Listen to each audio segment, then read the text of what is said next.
हाय दोस्तों, मैं बिमल सिंह आप सभी का बिमल क्लासेस सिविल सर्विसेज में एक बार फिर से स्वागत करता हूं। आज 27 सितंबर है, तो इस वीडियो लेक्चर में आज 27 सितंबर के जितने भी करंट अफेयर्स के इम्पोर्टेंट क्वेश्चन हैं उनको कवर करने वाले हैं। करंट अफेयर्स के क्वेश्चन के साथ इम्पोर्टेंट फैक्ट्स भी बताए जाएंगे आपको, जिनसे कि आपके और भी क्वेश्चंस कवर हो जाएंगे। तो वीडियो को बीच में बिल्कुल भी स्किप ना करें, वीडियो को एंड तक पूरा देखें। तो फ्रेंड्स, मैं रिक्वेस्ट करना चाहूँगा, आपने अभी तक चैनल को सब्सक्राइब नहीं किया है तो प्लीज़ चैनल को सब्सक्राइब करके बेल आइकन को भी प्रेस कर लें, जिससे आने वाले सभी वीडियोस के अपडेट आपको मिलते रहें। व्हाट्सएप ग्रुप का लिंक आपको डिस्क्रिप्शन बॉक्स में मिल जाएगा, जहाँ से आप व्हाट्सएप ग्रुप को ज्वाइन कर सकते हो, जहाँ पर आपको डेली PDF प्रोवाइड की जाएंगी। तो चलिए देखते हैं पहला क्वेश्चन।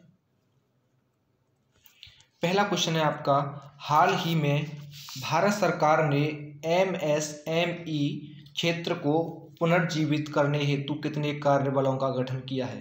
तो आपका राइट आंसर है ऑप्शन सी, 5 कार्यों का। तो इसकी व्याख्या देखिएगा। भारत सरकार ने सूक्ष्म लघु और मध्यम उद्यमों MSME को भविष्य के लिए तैयार करने तथा देश को एक प्रमुख निर्यातक बनाने की एक ठोस रणनीति तैयार करने के लिए 5 कार्यबलों का गठन किया है। ये 5 कार्यबल हैं आपके उद्योग 4.0, जिसमें आपका कृत्रिम बुद्धिमत्ता, 3D और आभासी वास्तविकता यानी कि वर्चुअल रियलिटी जैसे आयाम शामिल हैं। दूसरा क्षेत्र निर्यात संवर्धन और आयात में कमी है, जिसमें प्रमुख विनिर्माण क्षेत्र पर ध्यान केंद्रित करना और हमारे गुणवत्ता मानकों, डिज़ाइन व प्रौद्योगिकी तथा पैकेजिंग में सुधार शामिल है। तीसरा क्षेत्र है री इंजीनियरिंग, हमारी मौजूदा क्लस्टर योजनाओं को कैसे नियोजित किया जाए कि वे सूक्ष्म स्तरीय उद्यमों के साथ साथ अत्याधुनिक उद्यमों की सहायता कर सके। प्रौद्योगिकी केंद्रों का एकीकरण, 5वां कार्यबल ZED, शून्य दोष और शून्य प्रभाव, और LEAN विनिर्माण प्रतिस्पर्धा के लिए जैसी विभिन्न आधुनिकीकरण योजनाओं, डिजाइन, बौद्धिक संपदा अधिकारों और विपणन योजनाओं से संबंधित अन्य योजनाओं पर काम करेगा। नेक्स्ट क्वेश्चन देखिए। विश्व जोखिम सूचकांक WRI 2020 में भारत का रैंक क्या है? तो आपका राइट आंसर है ऑप्शन सी, 89। व्याख्या देखिए इसकी। WRI 2020 में भारत 181 देशों में 89वें स्थान पर था। बांग्लादेश, अफगानिस्तान और पाकिस्तान के पश्चात भारत जलवायु परिवर्तन के कारण दक्षिण एशिया में चौथा सबसे अधिक जोखिम वाला देश है। इसके अनुसार गंभीर प्राकृतिक आपदाओं के प्रति अत्यधिक संवेदनशीलता के कारण भारत जलवायु वास्तविकता से निपटने के लिए खराब रूप से तैयार था। भारत और अन्य दक्षिणी एशियाई देशों ने एक वर्ष के दौरान विश्व जोखिम सूचकांक में अपनी रैंकिंग में मामूली सुधार किया है, लेकिन सभी दक्षिण एशियाई देश जलवायु आपातकाल की वास्तविकता से निपटने के लिए रैंकिंग में अनुकूल क्षमता निर्माण के मामले में भी फिसल गए। अगला थर्ड क्वेश्चन है आपका, हाल ही में चर्चित विश्व की सबसे लंबी हाई एल्टीट्यूड सिंकुल्ला सुरंग का निर्माण किस स्थान पर किया जा रहा है? तो आपका राइट आंसर है ऑप्शन बी, लद्दाख में। इसकी व्याख्या देखिए। सिंकुल्ला, जिसे सिंगोला के नाम से भी जाना जाता है, लद्दाख और हिमाचल प्रदेश HP के बीच की सीमा पर एक पहाड़ी दर्रा है। यहाँ सबसे लंबी यानी कि 13.5 किलोमीटर हाई एल्टीट्यूड सिंकुल्ला सुरंग का निर्माण किया जा रहा है। समाचारों में क्यों? सड़क परिवहन और राजमार्ग मंत्रालय के तहत राष्ट्रीय राजमार्ग और अवसंरचना विकास निगम लिमिटेड यानी कि NHIDCL ने सुरंग की विस्तृत परियोजना रिपोर्ट DPR पर निर्माण कार्य शीघ्रता से प्रारंभ कर दिया है। सुरंग का महत्व ये है कि यह सिंगोला और पदुम के माध्यम से मनाली और निमू के बीच सभी मौसम सड़क संपर्क के लिए मार्ग प्रशस्त करेगा। यह सुरंग जम्मू कश्मीर और हिमाचल प्रदेश के बीच जांस्कर घाटी में ऑल वेदर रोड कनेक्टिविटी प्रदान करेगी। अगला फोर्थ क्वेश्चन है आपका, लड़ाकू राफेल विमान उड़ाने वाली पहली महिला पायलट कौन बन गई है? तो आपका राइट आंसर है ऑप्शन सी, शिवांगी सिंह। इसकी व्याख्या देखिए। शिवांगी सिंह लड़ाकू राफेल विमान उड़ाने वाली पहली महिला पायलट बन गई है। शिवांगी सिंह वाराणसी उत्तर प्रदेश की रहने वाली है। राफेल लड़ाकू विमान भारत ने फ्रांस देश से खरीदा है और राफेल विमान को दसॉल्ट एविएशन कंपनी ने बनाया है। फिफ्थ क्वेश्चन देखिए।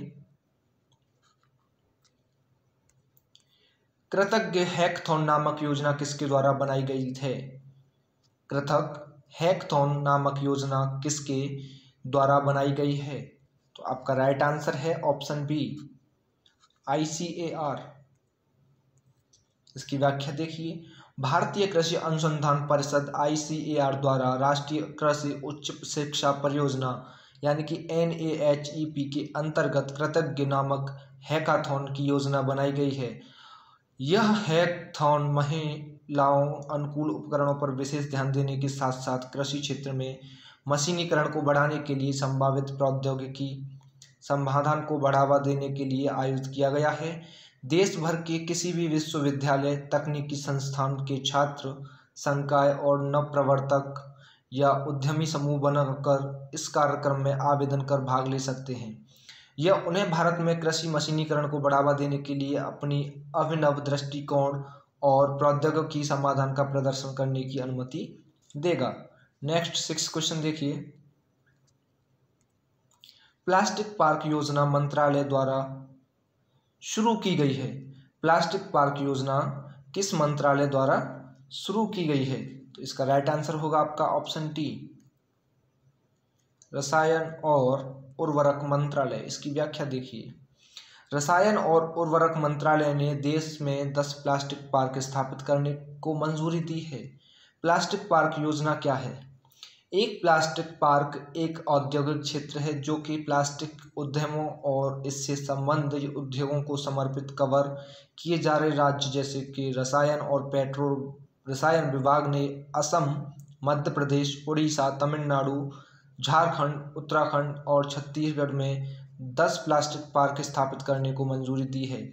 इसका मुख्य उद्देश्य प्लास्टिक प्रसंस्करण उद्योग में प्रतिस्पर्धा और मूल्यवर्धन बढ़ाने के लिए उद्देश्य से प्लास्टिक पार्क योजना शुरू की गई है।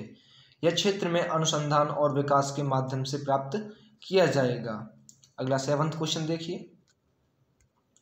एसर इंडिया के ब्रांड एम्बेसडर कौन बने हैं? तो इसका राइट आंसर है आपका ऑप्शन ए, सोनू सूद। इसकी व्याख्या देखिए।